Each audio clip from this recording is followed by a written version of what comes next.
Am-am po si Chloe. Ay, sa McDo na po siya, hindi na po siya sa Jollibee.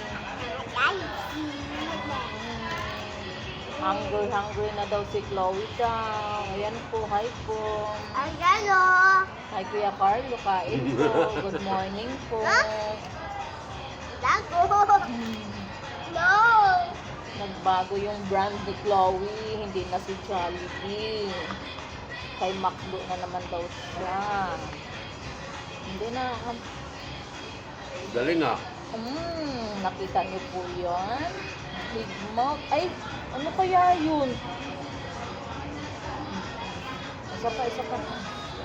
Konti na lang. Ang dali na. Wala na. Ang dali na.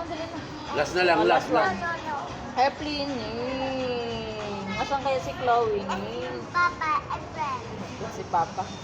Wala, hindi na ka naman. Ayaw na pong kumain ni Chloe. Bye-bye po. Bye-bye na ikaw. Tingin ka muna dito.